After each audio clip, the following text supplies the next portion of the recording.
La aventura de la vida.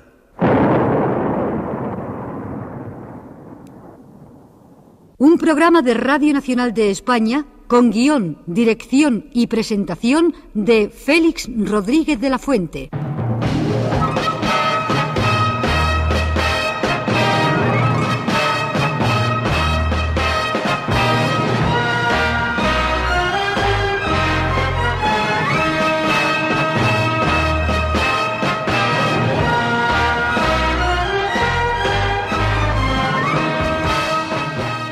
Realización,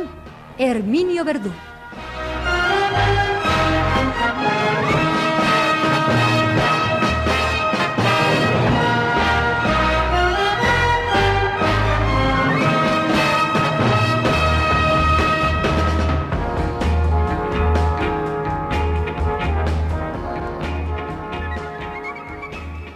Queridos amigos de la radio, buenas tardes. La radio, con esa exigencia de permanencia, mientras ustedes quieran, evidentemente, de volver cada semana, es para mí la continuidad, la estabilidad. Es algo que, gracias a la técnica fabulosa del almacenamiento de las palabras y de las imágenes, me permite estar constante y permanentemente en un lugar, mientras al mismo tiempo, físicamente, estoy en otro. Podría pensarse que esta dicotomía, esta disección de la personalidad de un ser humano, que deja almacenados sus mensajes en la radio, para que sus pacientes y amables seguidores lo escuchen, pero que físicamente, mientras emiten estos programas, está en otro sitio, podría pensarse, digo, que esto no tiene por qué incidir en la personalidad, ni tiene por qué incidir en el comportamiento del susodicho profesional que deja programas almacenados mientras se pasea por el mundo. Y no es verdad. Hay una continuidad, hay una parte de uno que se queda realmente con todas sus consecuencias en el lugar donde siguen editándose las cosas que ha escrito y sobre todo emitiéndose las cosas que ha dicho. Quizá en este aspecto esté la anécdota que tuvo lugar. A uno casi siempre que le hacen una entrevista, los colegas de la prensa le dicen: a ver, doctor, una anécdota, y suele olvidarla, pero en este caso la anécdota está a flor de labio. Concretamente, el sábado por la noche,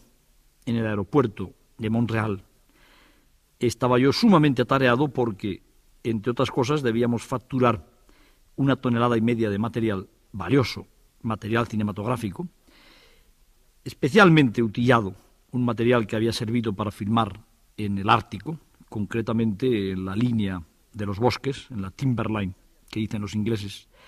y que había estado funcionando perfectamente, salvo pequeñas imperfecciones que se dominaron a 35 grados bajo cero. Estábamos nosotros manejando aquella 1,5 toneladas, concretamente 43 bultos. Le sé de memoria porque los 43 bultos nos siguieron, estuvieron con nosotros durante 50 horas de vuelo, desde Whitehorse hasta Madrid. Pues en Montreal, en un momento de respiro, de levantar la cabeza de aquellos famosos 43 bultos que nos tenía a todos locos, se me acerca una persona. Es fácil identificar a los españoles en los países anglosajones porque somos más pequeños generalmente, más morenos, más efusivos, nos distinguimos muy bien de los demás. Un español antes de que viniera a estrecharme la mano. Doctor, ¿qué tal? Pues aquí me tiene usted atareadísimo, muerto de sueño, llevo mucho tiempo viajando y estoy deseando ya de coger el Jumbo de Iberia para estirar un poco las piernas. Pero hombre, pero si yo cuando venía al aeropuerto el otro día, pues le estuve escuchando en lo de la caverna y nos dejó usted a la mitad. Vienen ustedes de la caverna, finalmente ya han llegado al fondo. Y claro, tuve yo que revelarle a mi amigo espontáneo del Canadá, a quien desde aquí dedico un recuerdo, que esto era una conversación, era una emisión en diferido, que la aventura de la caverna tuvo lugar en el mes de julio y concretamente la primera semana de agosto, y que entonces ya se solucionó y se resolvió, y que mi viaje de ahora, aquel que me había plantado en el aeropuerto de Montreal y que para un hombre que acababa de escuchar una emisión en la que yo hablaba de una caverna de Canadá, pues lógicamente es que estaba allí continuando aquella aventura. Aquella aventura no. Estas han sido otras aventuras que también tendrán lugar en este programa de Radio Nacional de España y que no están relacionadas ya con el calor asfixiante del tórrido julio, incluso en las áreas próximas a las zonas nórdicas, a las zonas polares, ni con los mosquitos que, como les he contado tantas veces, nos asediaban, sino con algo que me ha resultado infinitamente más grato y que de alguna manera he descubierto yo en este viaje. Esta es una especie de paréntesis, de introducción a este tema de la caverna con el que vamos a continuar enseguida. Y es que tanto cuando yo leía las novelas de Jack London y de Fenimore Cooper en mi infancia, como cuando he leído todas las obras y los libros que se refieren a la existencia de los esquimales y los libros del norte, pues aquello pintaba con unas tintas negrísimas la existencia en las zonas árticas, no ya polares, puesto que las zonas polares son otro cantar, pero en las árticas, en la línea de bosques, en los últimos 500 kilómetros de bosques de la taiga, y en las primeras líneas de tundra, como algo sobrecogedor, en cuya existencia pues el hombre tendría que pasarse la vida envuelto en pieles y en pellejos y tratando de que no se le helaran las orejas y la punta de la nariz como a pre de Tudela y se le cayeran los dedos. Y aquello a mí siempre me pareció, porque he sido un hombre con un gran sentido pragmático y práctico, quizá por eso esté contándoles cosas en Radio Nacional de España, que a nadie le gusta vivir así, que ese tipo de vida se pueden soportar 15 días, se puede soportar un mes en la escalada al Everest y luego se vuelve a una casa confortable, y que los esquimales, que tenían cara de ser muy felices, unas caras redondas, mofletudas, sonrientes, y que los indios, más hieráticos posiblemente, pero también gente de aire estable, pues no pensaba yo que pudieran pasar su vida y haber estado allí durante miles de años si las condiciones del frío ártico eran tan invivibles. Y he venido a adivinar en este viaje, del cual en este comentario solo les hago pues un pequeño prefacio, diríamos que un aperitivo, que la vida en el Ártico, y concretamente la vida en la línea de bosques que hay por debajo de las tundras del Ártico, cuando realmente empieza a ser grata, es después del otoño, y que la alegría que invade, por ejemplo, en las áreas mediterráneas a los animales y a los seres humanos, en las primeras lluvias otoñales, después de los inviernos resecos y de los veranos resecos y portadores de todas las incomodidades, en el Ártico, cuando de pronto termina ese verano que ha fundido los hielos y ha transformado en ciénagas y en ríos y en torrenteras lo que en invierno y en otoño son hielos, hay una infinita alegría que se comunica por todas las partes. El frío de los 30 grados bajo cero, en un clima extraordinariamente estable, sin grandes vientos, con una nieve que es como ceniza, como polvo que cae lentamente y que va depositándose sobre el suelo, en unas circunstancias en las que todo el mundo anda con unos mocasines que bastaría meterles una palangana de agua para que se calaran completamente, pero es que no hay agua en el ambiente, y esos mocasines, con varias capas de fieltro interiores y de piel de alce muy permeable, mantienen el pie a unas temperaturas deliciosas, y cuando esas parcas que llevan una capa de plumón ligerísimo y perfectamente aislable, uno se las coloca, puede ir prácticamente en mangas de camisa, solo que con una parca bien puesta y bien cerrada a la cara para que no se escape el aire caliente. Tiene muchas circunstancias el Ártico en otoño y en el principio del invierno que creo que van a permitir que yo les siga contando cosas durante algunas semanas, antes de volver al Ártico el día 15 de febrero. Porque en el Ártico pasan cosas deliciosas en todas las épocas del año y uno tampoco quiere perderse las cosas del invierno. Así que con esta anécdota de mi buen amigo que me decía que si ya venía de la caverna para de una vez explicarle qué es lo que había pasado en aquella expedición, vuelvo yo al tema del mes de julio y no a este otro de noviembre, que es el que ha tenido lugar en la expedición aproximadamente de 20 y tantos días que acabo de llevar a cabo. Creo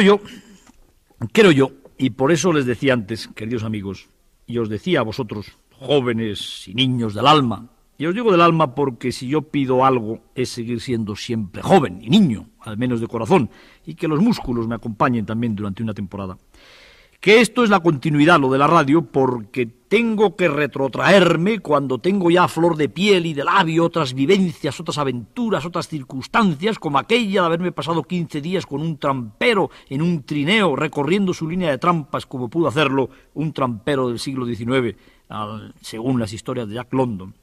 Irme al verano e irme al cementerio helado, que tampoco, diría un amigo mío, fue moco de pavo, ya que en el interior las circunstancias que yo he vivido ahora en el exterior estaban mantenidas secularmente, es decir, las circunstancias árticas, una temperatura constante, permanente, entre 5 y 15 grados bajo cero. Recordarán mis amigos, recordarán todos los seguidores de este programa de Radio Nacional de España, que habíamos conseguido, mediante una logística tremendamente sofisticada, mediante el esfuerzo de un piloto excepcional, llamado Bruce, que estará ahora mismo en Fort Simpson y al cual he enviado un libro aprovechando mi viaje al Canadá, el suspender, con un cable que llevaba colgado el helicóptero, más de 1 tonelada de material en la puerta de la caverna. Y que aquel material tenía el secreto, que de alguna manera había sido desvelado por la central de Panavision de Vancouver, que a nosotros nos iba a permitir iluminar la gran sala de la caverna. 15 enormes, inmensas, porque había que llevarlas en las costillas, baterías de camión, y que puestas en serie iban a proporcionarnos la luz que nos permitiría rodar. Les conté yo la peripecia que supuso meter todo aquel material por la primera parte de la caverna, que era como una gatera, en la cual había que empujar el material, prácticamente arrastrando el vientre por el suelo,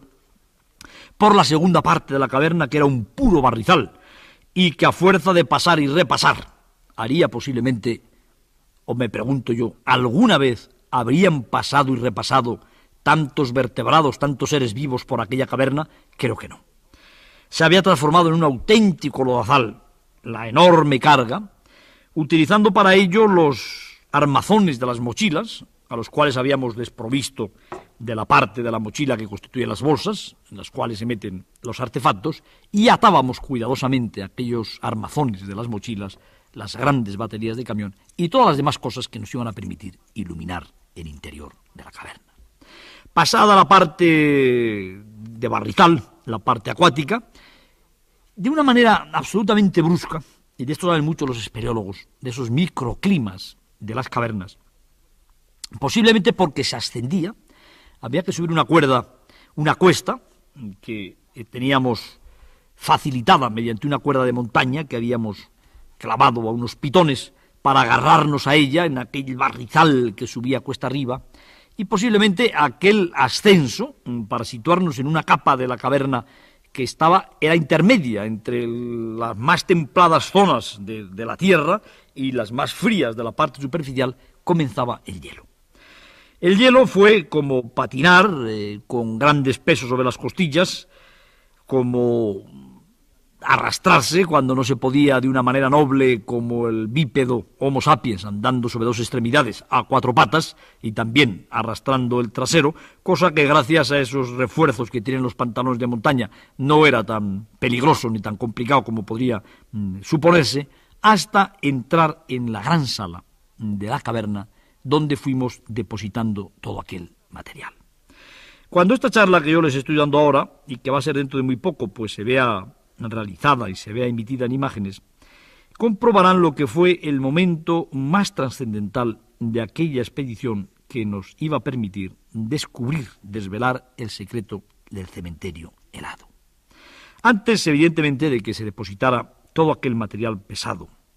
de que se depositara la manga, que son esos cables que unen las baterías y las fuentes de energía, con las propias luces, que están protegidas por unas coberturas metálicas que se llaman calderos en el argot cinematográfico, que van sobre unos trípodes que tienen que ser colocadas con mucha meticulosidad por todo el hombre que está trabajando allí dentro de la caverna. Antes de eso, pues con las linternas de minero que llevábamos en nuestros cascos, habíamos de alguna manera intuido, habíamos entrevisto la belleza, la complejidad y sobre todo el tremendo misterio de aquellos esqueletos y de aquellos cráneos, de aquellas grandes cuernas de muflones de tal que estaban allí inmóviles, como contemplándonos con una cierta protesta por tratar de desvelar, por tratar de profanar su secreto, su casi religioso, profundo, hermético secreto que tenía pues más de 1000 años de antigüedad.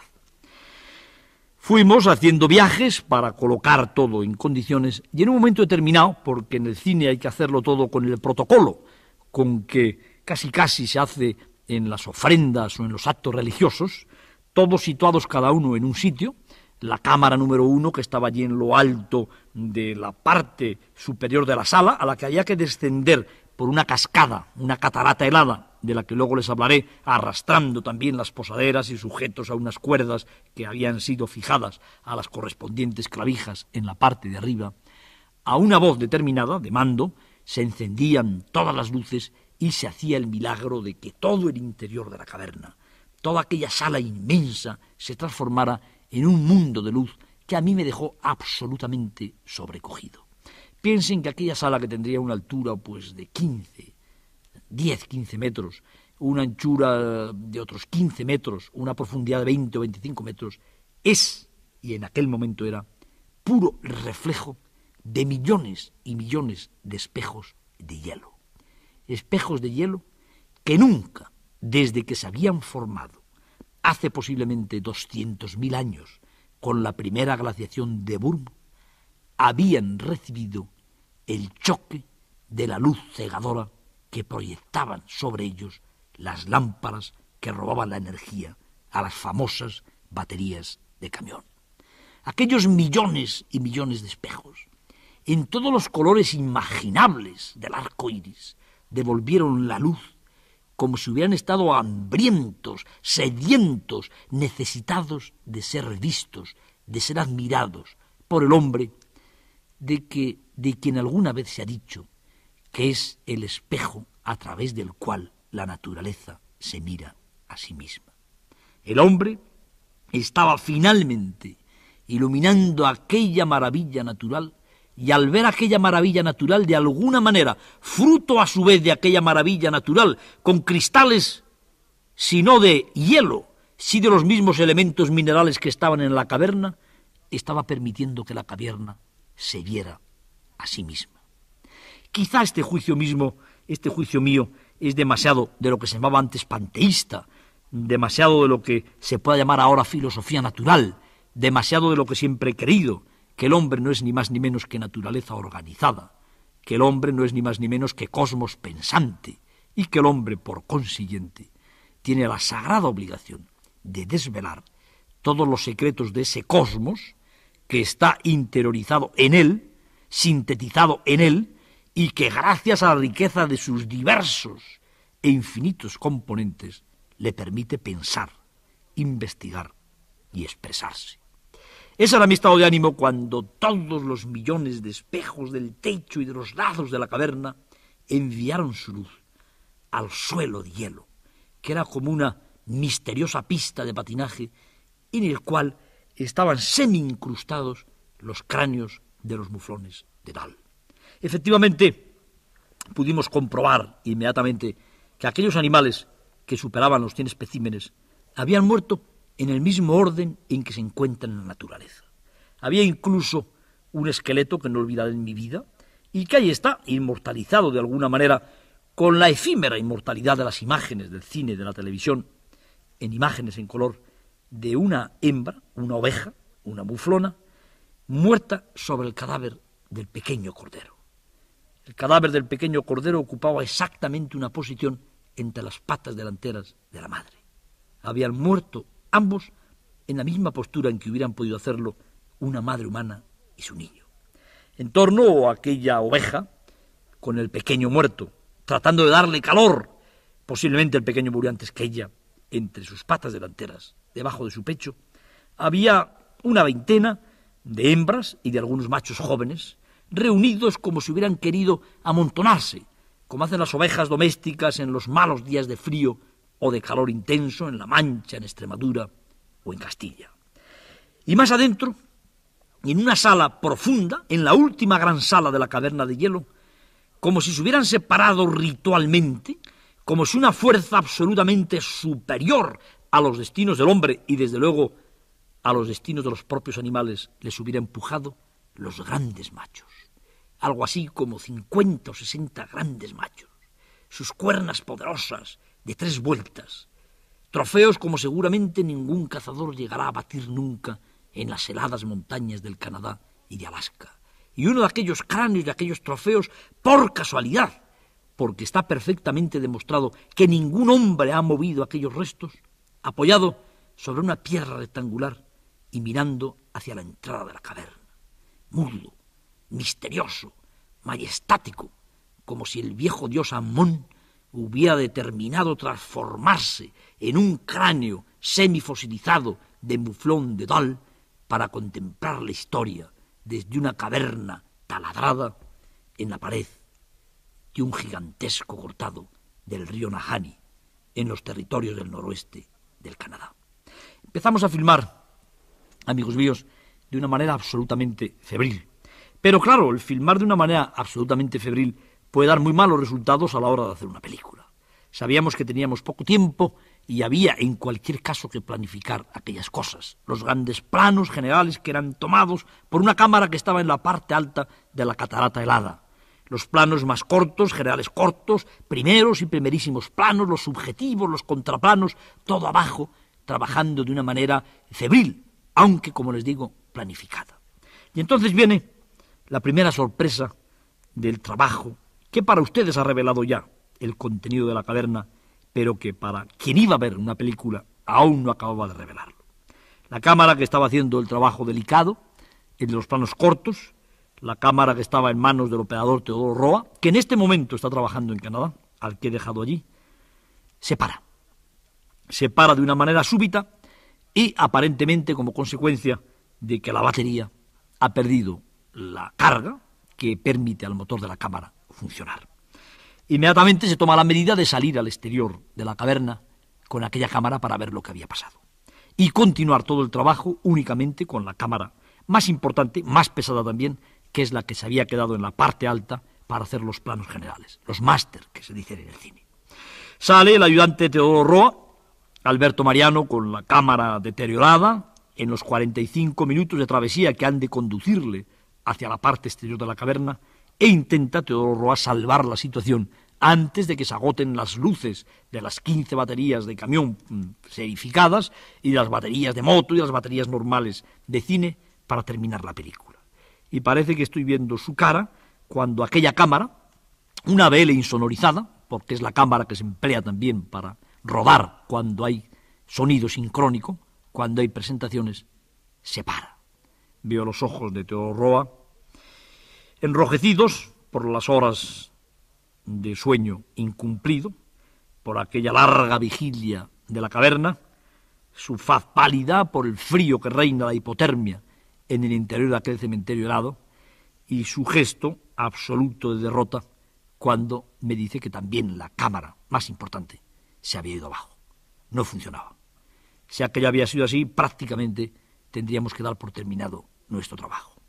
Y entonces, amigos míos, con la ilusión, con la locura efímera que a uno le había producido el ver aquella gigantesca cámara, aquella especie de crucero, como he dicho otras veces, de la Catedral de Burgos de hielo, iluminado desde todos los ángulos y lanzando rayos de todos los colores, que aún no había sido rodado íntegramente y que sólo parcialmente, apuntando las cámaras hacia el suelo helado de la caverna donde estaban los fósiles o tímidamente en algunos planos cortos a la pared,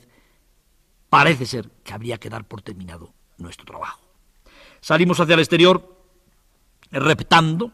como pudimos, resbalándonos sobre el hielo para comprobar qué es lo que había ocurrido en aquellas cámaras. Cuál había sido el problema que, según nos habían contado con anterioridad, también se le había presentado al famoso comandante Cousteau y que iba a dar al traste con nuestra idea de desvelar el secreto del cementerio de hielo. Es que aquellos poderosos muflones de Dall, muertos, helados, hacía más de 1000 años, en el interior de aquella caverna, estaban tratando de velar por el misterio, por el secreto de su muerte. Es que había un maleficio que estaba flotando sobre aquella gigantesca cava helada, en la cual uno de los equipos más importantes y mejor dotados técnicamente del mundo había fracasado. Salimos fuera y lentamente los distintos olores de la caverna, Quizá por esto sea apasionante el deporte de la espeleología, porque a la pobre pituitaria humana, en las atmósferas conservadas, en las atmósferas fosilizadas, me atrevería a decir, del interior de las cavernas, hace llegar a través de los distintos olores las distintas situaciones ecológicas. En la zona del barro el olor húmedo, que era como una especie de regalo después de aquella zona interior resecada por los constantes 5 grados bajo cero. Luego, cuando se pasa a la zona húmeda y viene ya la atmósfera casi del exterior, esa bienvenida que es como el beso, que es como la caricia de una doncella cuando se llega ya a la luz. De allí el gran problema. Las baterías dramáticamente funcionan a la perfección. Se hacen las pruebas con todos esos elementos que llevan siempre los buenos operadores de cine cuando están lejos de las bases técnicas y de los talleres y las baterías tienen carga. Inmediatamente, y no hay que ser para ello ningún maestro en la técnica cinematográfica, surge la sospecha dramática. Las cámaras se hielan. La película, como consecuencia del alto grado de humedad que se produce en el interior de la caverna, única y exclusivamente a través de la respiración y de la evaporación de los epitelios de todos los que estamos dentro, ese gas, ese vapor de agua, que inunda las cámaras por todas las partes y que llega incluso al chasis en el cual se encierra, en el cual se almacena la película, transforma la película en un bloque de hielo del cual no hay batería capaz de tirar, so pena de que la misma película se rompa. Bien, entonces la única solución que podía tomarse, ya que el guía que nos acompaña nos dice que no se puede encender fuego en la puerta de la caverna. Estamos en un parque nacional, estamos en un bosque inmenso, estamos en un lugar donde una chispa podría dar lugar a un dramático incendio forestal. Tenemos, sin embargo, en la misma puerta de la caverna el generador que nos sirve para recargar las baterías que se descargan en el interior. Se nos ocurre arrimar las cámaras al tubo de escape de aquel generador, puesto en marcha por un motor de explosión de gasolina, y efectivamente la temperatura que proporciona el tubo de escape del generador va deshelando lentamente las cámaras, porque tampoco se las puede someter a un calentamiento rápido que podría deteriorar profundamente la película. De esta manera, queridos amigos, llegamos a la conclusión de que tardamos 1 hora en descongelar las cámaras que se congelan en el interior después de media hora de trabajo, y que tardamos 45 minutos en sacar las cámaras y 45 minutos para meterlas. Es decir, tenemos 2 horas y media de trabajo para rodar en el interior de la caverna solamente media hora. Entonces se surge espontáneamente esa clásica asamblea. Esta sí que es espontánea y absolutamente necesaria de todos cuantos nos encontramos allí, para ver si arrostramos ese desafío, el desafío de que en los 2 días hábiles que nos quedan no tenemos ni 1 hora prácticamente para dormir si queremos terminar con el rodaje, o si damos por terminada la filmación y contamos y decimos y nos decimos a nosotros mismos que también fracasó allí un equipo mucho mejor dotado económicamente y mucho mejor utillado técnicamente. Y queridos amigos, la votación fue unánime, nadie se quiso marchar. Todo el mundo estaba roto, cansado, hasta tal punto que una de las personas, quizá menos dotadas físicamente, que era nuestro jefe de producción, cuando se acabó aquella aventura, no tuvo ni siquiera fuerza para quitarse los pantalones y hubo que cortárseles, porque estaban tan helados los hielos que tenía en sus botas, estaba tan entumecido aquel hombre, que ante la imposibilidad de que aquellos harapos llenos de barro pudieran separarse de su cuerpo, el ejecutivo, y no lo digo porque sea ejecutivo, es decir, funcionario, en mi equipo no van funcionarios, el ejecutivo Teodoro Roa, tomó unas tijeras y le cortó el pantalón pues un poco por debajo de las áreas de la vergüenza y por encima del tobillo de las botas. Volvimos al interior de la caverna y mientras terminamos la película tuvimos consciencia de lo que realmente había ocurrido en aquella tremenda aventura prehistórica de los muflones de Dal. Bajamos la primera vez utilizando la pequeña cuerda de montaña que habíamos atado en la parte superior de la gran sala para no resbalarnos por la catarata helada que nos hacía descender a la sala doble donde estaban las hembras, los jóvenes y los grandes machos.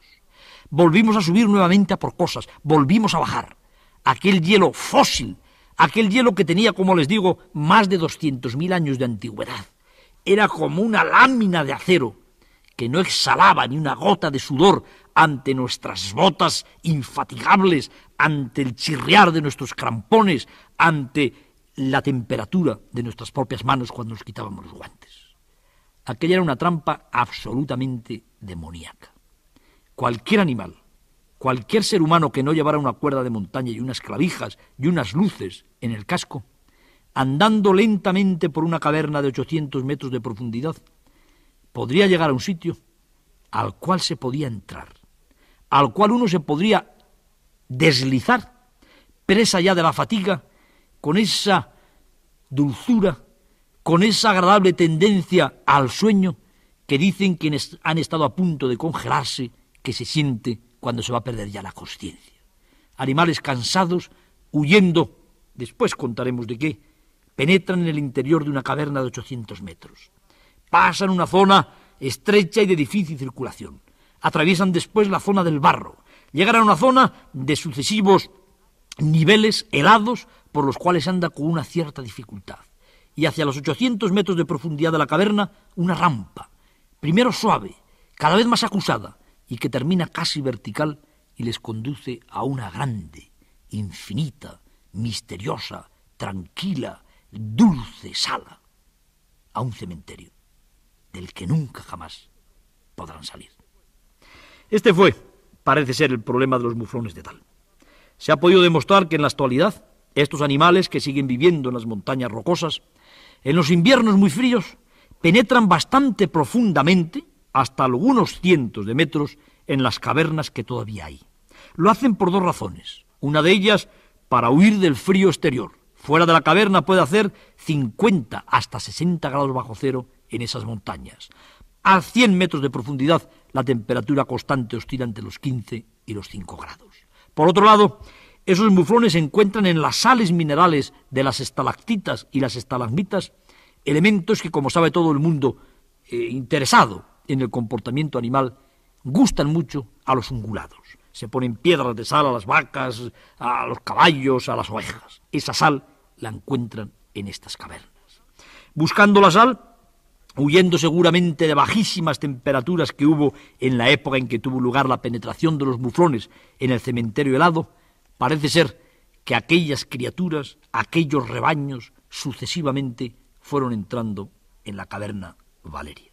Llegaron a aquella rampa dulce que es como un cepo puesto por la naturaleza. Uno no se da cuenta de que se desliza hasta que llega ya a una zona en la cual cae hacia la vertical, pero en un salto de no más de 4 o 5 metros que no puede producir la muerte a ningún animal. Los muflones encerrados en aquella trampa mortal nunca podrían volver a salir. En aquella rampa helada no hay material, y sobre todo material fisiológico, material animal, que pueda hincarse para permitir trepar. Primero vendría la hipotermia. Con la hipotermia vendría la falta de nutrimentos, vendría la deshidratación, vendría la desnutrición, vendría la pérdida de fuerzas. Y como todo el mundo sabe que mueren esos animales que son el símbolo de la paciencia, que son el símbolo de la dulzura, que son el símbolo de la mansedumbre, como dice el Evangelio, puesto que los corderos y las ovejas son descendientes de los muflones, se tienden los machos con los machos, las madres con los hijos, las hembras con las hembras, y encuentran la muerte, en la misma posición, con que puedan echarse a dormir cualquier día en una pequeña caverna de la naturaleza. Este, amigos míos, fue el secreto del cementerio helado. Este, amigos míos, fue, de alguna manera, el profanar un misterio que había estado en silencio, sin desvelar por el hombre, durante cientos y cientos de años. Y yo ya, la próxima semana, en la que continuaremos con otras aventuras del Canadá, me permitiré, y ustedes también desde ahora mismo, volver a la superficie exterior, libres ya del peso del misterio sin desvelar y de la hipotermia de la gruta Valeria, que está perforada en un paredón de pizarra silúrica encima del río Nahanni en el norte del Canadá.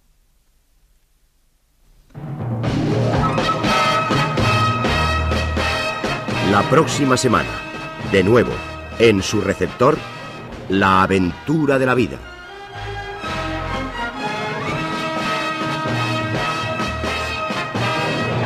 Un programa con guión, dirección y presentación de Félix Rodríguez de la Fuente.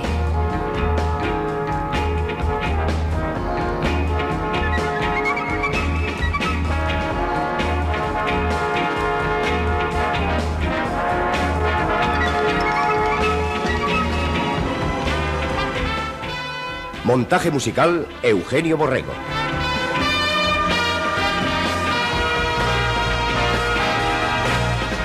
Realización, Herminio Verdú.